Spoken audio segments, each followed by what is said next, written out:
These attacks upon Dr. Fauci, it's not just about him. It's sending signals to others. If you don't get in line with the politics, that you will also potentially be subject to attacks. He destroyed America's trust in government, their trust in the CDC, the NIH as well. Unfortunately, he's not a hero. He's a villain. The Trump administration has been engaged in a campaign to rewrite this history, one of the darkest days in our Senate's history. Well, there were some people that were hoping for some substance out of this hearing with Dr. Anthony Fauci today, but really didn't happen. And there were a lot of these moments between Republican senators and Dr. Fauci.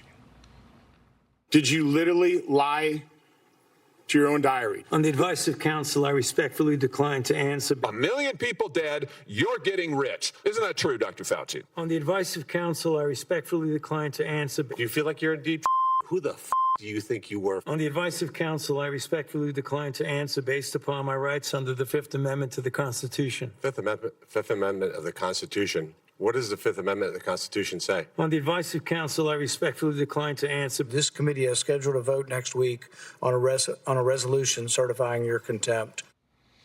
And that's really how it ended. Rand Paul seeking contempt charges. Dr. Fauci invoked the Fifth Amendment more than 100 times. Quote, I think there's another legal question that the courts may have to decide upon, Paul said, and that is whether or not a presidential pardon offers you complete immunity. And Dr. Fauci obviously received the presidential pardon from President Joe Biden. Let's bring in our panel. We'll start there. Fox News contributor Ben Domenech, host of the Big Ben podcast, Fox News senior political analyst Juan Williams, and Annie Linsky, White House reporter for the Wall Street Journal. Ben, you know, we knew going in this was a possibility for people thinking it was going to be some illuminating moment. It was a frustrating day. I think it was frustrating, but I also think that the damage that was done and Dr. Fauci seemed agitated by this experience, I would say. I think that he doesn't like the experience of being in the public eye in this way. I think that he has already had the damage done to him by the release of his diary and by everything that people know today, that they know that he was somebody who, quite frankly, lied about people who were correct about the origin of this virus, that he was someone who, constantly misrepresented things that he was saying behind the scenes in front of the public eye in ways that led to ramifications of public policy that have set a generation of school children back and that, frankly, resulted in, I think, some of the worst abridgment of American freedoms in my lifetime. At the same time, this is not going to result in any kind of satisfaction, I think, for the people who are very frustrated, including these Republican senators who would like to see him have some kind of consequence that has real legal teeth to it. This is just something where the circus is the punishment. Juan, is it fair to say that this is still a big deal? The fact that we have this diary where he said these things and then he was doing and saying other things publicly. You know, when Democratic senators say this is a kangaroo court, this is Republicans looking for, headlines, do you buy that? I mean, it seems like a big deal as we look back to COVID. Well, the politics of it is what I focus on. And obviously, you think about, well, exactly what do we call the diaries? They were computer entries in that he was. But they were his. Yeah, they're his. But I mean, they're released by this administration. And I think that there has been, as he has said, the dark web, QAnon, they've all been after him now for some time. And you've got to remember, the president during this period was Donald Trump. And so he was working with Donald Trump. By the way, Donald Trump comes off pretty well in these diaries. I've just got to tell you, he comes across as curious, asking the right questions. Fauci comes across as the one who wants to tell the truth, not necessarily encourage people. But when we come to today, again, through my eyes in the politics of it, I just see so many people coming out looking badly because I thought Fauci should have spoken the truth. If he's a scientist and a doctor, tell the people what happened here. I think Rand Paul comes across as vindictive and looking like to satisfy some agenda.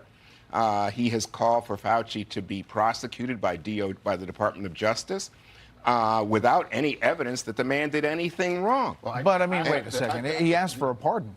Like, why do you ask for a pardon if you don't have a... Because I think that this is clear. It's just like what we've seen with us. I mean, look, this whole thing about taking the Fifth. Donald Trump took the fifth. Eric Trump took the fifth. Thousands. What is going on here? All right.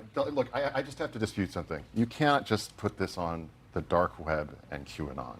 The people who are the most upset at Anthony Fauci are the parents of school children across this country who believe that his recommendations led to serious setbacks that they will live with for the rest of their lives. I hear about it every single time that I go out into this country and talk to the parents of children who are school age. You cannot assign this on the dark web. It is much more So significant. President Trump put out a Truth Social saying he called Biden to tell him that Fauci was no good. Many more people died of COVID under the Biden administration than under the Trump administration. He said, I called Biden to tell him Fauci was no good. The call was well received, but sadly not acted upon.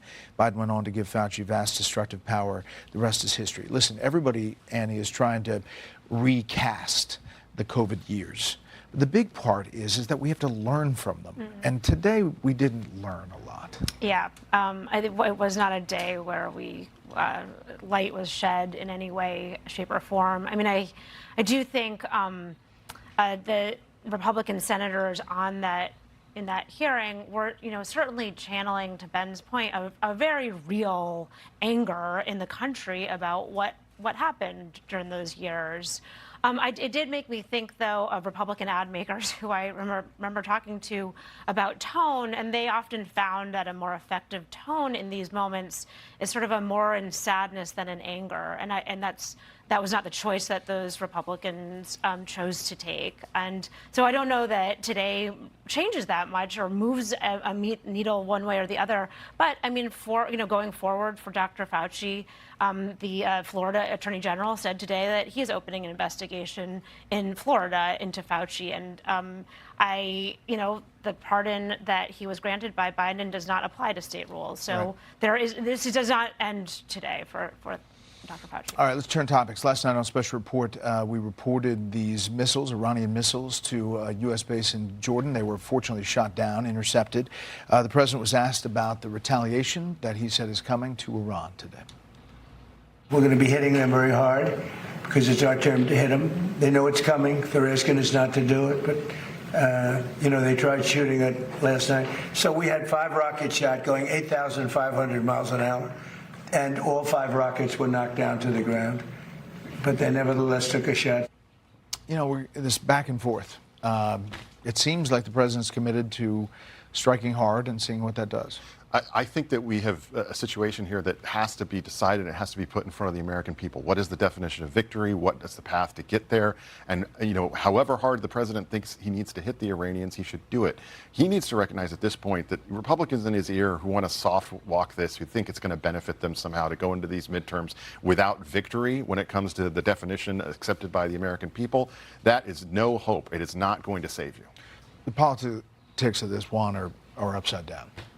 They're terrible. And, Trump has used the language, we heard it on Fox, in that interview about, things like bomb them back to the Stone Age till the whole civilization's gone.